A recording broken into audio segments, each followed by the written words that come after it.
አይ ቲንክ የቅርብ ጨዋታዎች ላይም የተወሰኑ የአርሰናል ደጋፊዎችንም በሀሳብ የከፈለ ነገር ነው የቡካዮ ሳካ ማለት ነው።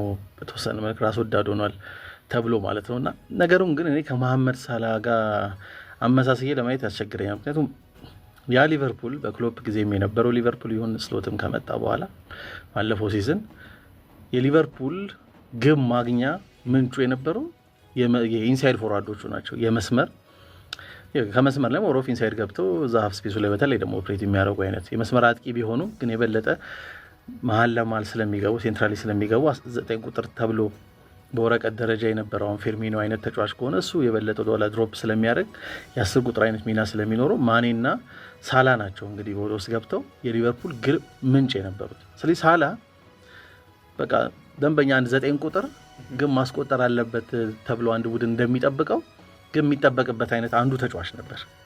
ይበልጥ ደግሞ ግቦች ላይ በተሻለ ኤፊሽንሲ ስለነበረው ከማኔም በተሻለ እኔ ሰልፊሽ ቢሆን ከቡካዮ ሳካ በተሻለ እኔ ሳላን አንደርስታንድ አደርጋለሁ። ምክንያቱም እንዳልኩ ነው ሊቨርፑል የግብ ምንጩ የግብ ሶርሱ የነበረው ሳላ ነበር እስካለፈው ሲዝን ድረስ። በዚህ ሲዝን ነው የተቀየረው። እስካለፈው ሲዝን ድረስ ሳላ ክሎፕ ስር የግቡ ሶርስ ነበር ለሊቨርፑል። ስለዚህ የግብ ምንጭ ከሆነ 9 ቁጥር ነህ እንደማለት ነው። ቤዚክሊ 9 ቁጥር ሳትሆን የ9 ቁጥር ሚና ኤክስፔክት እየተደረገብን ነው። ስለዚህ የተወሰነ መልክ ሰልፊሽነት ያስፈልግ ነበረ። ያን እናስተውልበት ነበር። ቡካዮ ሳካ አንዱ ግብ አስቆጣሪ ነው እንጂ የግቡ ሶርስ የአርሰናል 9 ቁጥር አላቸው። ደንበኛ 9 ቁጥር አላቸው። ሴንትራሊ የሚጫወት ግብ እንዲያስቆጥር የመጣ ተጫዋች አለ ማለት ሴንትራሊ የሚጫወት ማለት ነው። ስለዚህ ይበልጥ ደግሞ ሰልፊሽም የሚሆንበት ቦታዎች በነገራችን ላይ በጣም አስቸጋሪ ቦታዎች ላይ ነው። በነገር ኳሱን ቢሰጠው የተሻለ ይሆናል ብለን የምታስበው ሳላ አንዳንዴ ሰልፊሽ ይሆንበታል ብለን የምናስተውላቸው ግልጽ የግብ ዕድሎች አግኝቶ ግን የበለጠ የተሻለ ፖዚሽን ላይ የነበረው ሜቢ ኦልሞስት ባዶ ጎል አይነት እድል ላይ የነበረውን ተጫዋች ለምን አላየም ተብሎ ነው። ቡካዮ ሳካ ሜቢ ከቦክስ ውጭም ሊሆን ይችላል ሊሞክረው የሚችለው የሚሞክረው አይነት ሙከራውን ማለት ነውና የግብ ማግኘት የምንፈልገው በዚህ ወይ የግቡ ዋናው ሶርስ 9 ቁጥር አለን ብሎ ቡድኑ ባመጣበት ሁኔታ ላይ ለዛ በተሻለ አቅም ላይ ስፔሻሊ ነው ተሻለ ቦታ ላይ የሚገኝ ተጫዋች በሆነበት አጋጣሚ እነዛን ሰርቪስ ፕሮቫይድ አለማድረጉ እኔ ጥያቄ መነሳቱ ስህተት ነው ብዬ አላስብም። ከቡካዮ ሳካ አንጻር ማለት ነው ሚናው ሳላ በነበረበት ሚና ደረጃ ስላልሆነ ማለት ነው። ፕሮቫይድም ማድረግ ስለነበረ የሱ ሚና ሳላ አስቆጥር ተብሎ ስለመጣ አሁን ግን የዚህ ሲዝን ሊቨርፑል ሞሮፍ ከመስመር አጥቂነት ይልቅ የበለጠ ግቦች በእነ ኢኪቲኬ አይነት ተጫዋች 9 ቁጥር ደንበኛ 9 ቁጥር ቡድኑ ስለገዛ ማለት ነው ወይ ደግሞ ኢሳቅ ማለት ነው ኦፍ ኮርስ ያው ባይሳካለትም 9 ቁጥሮች አምጥቷል ሊቨርፑል። ስለዚህ አሁን ግቦችን ከ9 ቁጥር ለማግኘትን ታርጌት እንዳደረገ ማሰብ እንችላለን። ሶ የተሻለ ፕሮቫይደር ቢሆን አይገርምም አሁን ግብ ከማስቆጠር። ግን ባለፉት ጊዜያቶች ላይ እንደዛ አልነበረም። ግብ ምንጭ ከሳላ ነው። አሁን ግን እንደዛ ብለን ልናገር አንችልም የቡካዮ ሳካንና ከዛ አንፃር በተወሰነ መልክ በዙሪያ ያለውን ተጫዋች መመልከት ይኖርበታል ብዬ አስባለሁ። እኔ ከዛ አንፃር ነው የምረዳው የቡካዮ ሳካን ጉዳይ ማለት ነው። ነገር ግን እኔ አሁን በዚህ አጋጣሚ ስለ ዮኬሬሽ መናገር ፈልግ። ምክንያቱም አሁን እኔ በጣም አርቴታ እያጋለጠው ነው ብዬ ነው የማስበው። ዮኬሬሽን በጣም አዝናለሁ እውነቱን ለመናገር። ምክንያቱም ምን አይነት ተጫዋች እንዳመጣ ያውቃል አርቴታ። ምክንያቱም ጨዋታ ላይ እንዲሳተፍ ያን ያለ ሊንካፕ ተጫዋች እንዳልሆነ በጠባብ ስፔስ መጫወት እንደማይችል የታወቀ ነው። ከኳስ ጋር ያን ያህል ምቾት የሚሰማው ተጫዋች እንዳልሆነ የታወቀ ነው። የበለጠ ሰርቪስ የሚፈልግ አይነት ተጫዋች ነው። ይሄን ሁሉ እያወቅ ለምንድን ነው በዙሪያው ይሄ ሊተባበሩት የሚችሉ አይነት ተጫዋቾችን እንዲከበቡ ማታረገው? ቀደም ስለ ሲቲ ስናወራ እኮ ቡድኑ አንዱ ማጥቃቱ ተሻሻለ የምንለው ለዛ ጫወት የሚመቹ አይነት ተጫዋቾች ማጥቃት ቦታው ላይ እየተገኙ ስለነበረ ነው።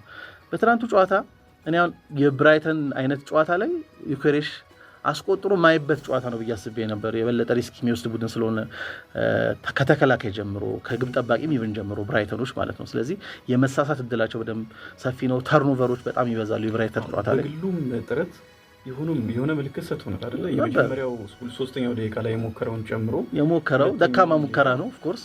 ሙከራው ግን እድሉን ያገኘበት በደንብ እድሎች ግን እንደሚገኙ ማሳያ ነው። በዙሪያው ግን ያሉት ተጫዋቾች ከተመለከት ትሮሳ የበለጠ ለፖሴሽን ለኮንትሮል የሚመች አይነት ተጫዋች ነው። ኦዴጋርድ እንደዛው ተመሳሳይ ለኮንትሮል የሚመች አይነት ተጫዋች ነው።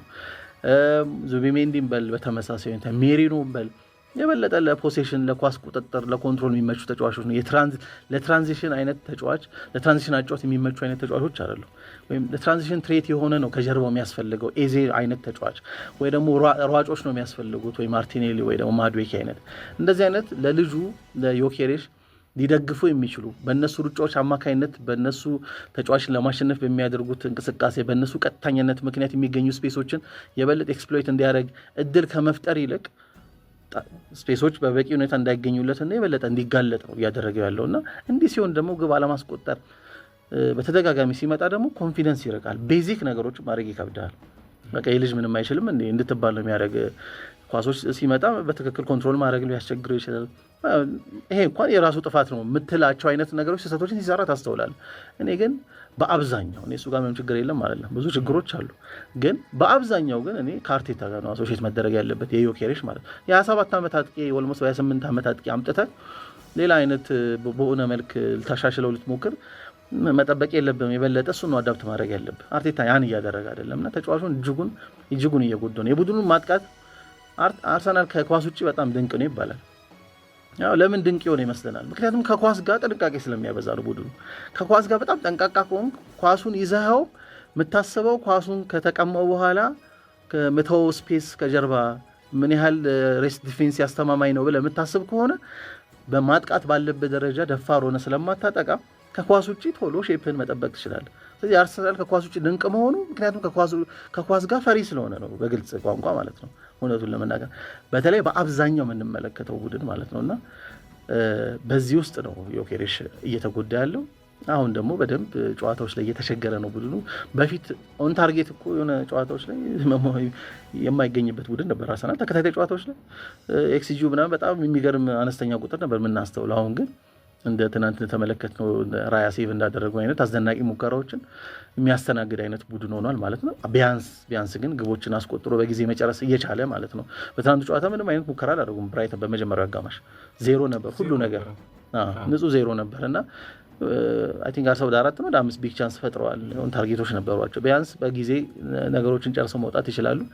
ቅያሬዎቹ በጣም ነው የሚገርሙት። ብቻ ሉዊስ ስኬሊን አስወጣ፣ አርቴታ ያስገባው ማጋሬሽ ነው። ወደ ግራ ማንን አወጣው?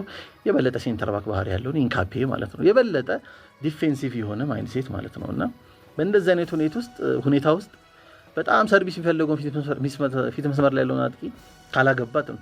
ሄሱስ ገብቶ እኮ የተሻለ አረገ ከዮኬሬሽ ሲባል ኦፍኮርስ ምን ይገርማል ታዲያ? ሄሱስ እኮ ባህሪው እንደዛ ነው። ሄሱስ እንደ ዮኬሬሽ የሆነ ቦክስ ውስጥ የሚጠብቅ እኮ አይደለም። ድሮፕ አድርጎ ከኳስ ጋር የተሻለ ምቾት የሚሰማው ነው። ሰው ብዙ ኳስ ሊነካ እንደሚችል ይጠበቃል። ምንም ጥያቄ የለውም። ለተጫዋቹ ጥንካሬ በሱ ስትሬንግዝ ልክ ካልተጫወት ምንም ጥያቄ የለውም፣ ይጋለጣል። በቃ ኮንፊደንሱ እንድታጣ ነው የሚያደርገው። በዚህ በሶሻል ሚዲያ ጊዜ ደግሞ አስቸጋሪ ነው የሚሆነውና እኔ አርሰናል ነገር አሁንም አርሰናል ነው ፌቨራይት ለፕሪሚየር ሊግ፣ ምንም ጥያቄ የለውም። የተሻለው ማስተማማኝ ቡድን በአንጻራዊነት ማለት ነው ከነበረው በተወሰነ መልክ አሁን ጥያቄ የተፈጠረበት ነው አርሰናል ነው። ካልበላ አርሰናል ማይበላው በአርቴታ ምክንያት፣ ለእኔ እንደዛ ነው የማስበው። የአእምሮም ጉዳይ ነው ብዬ አላስብም። በነገራችን ላይ ኦፍኮርስ የአእምሮ ጉዳይ ኢምፓክት አለው። እንደዚህ በቅርብ ርቀት ሲቲ አይነት ቡድን ደግሞ ሲከተል ጥያቄ ሊፈጥርብ ይችላል፣ ጫና መቋቋም ሊከብድ ይችላል። ግን ከዛም በበለጠ እኔ የአርቴታ ውሳኔዎች እኔ ምን ጥያቄ የለውም፣ በጣም አስደናቂ። እኔ ዋንጫን ባይበላ አርቴታ ድንቅ አሰልጣኝ ነው። ይሄ የሚሽረው ነገር አይኖርም። ግን ዋንጫ ማሸነፍ ትርጉሙ መቼም ይገባናል እና ከዛ አንጻር ነው። ኤኒዌይ አርሰናል ጥያቄዎች ቢኖሩበት አይገርምም።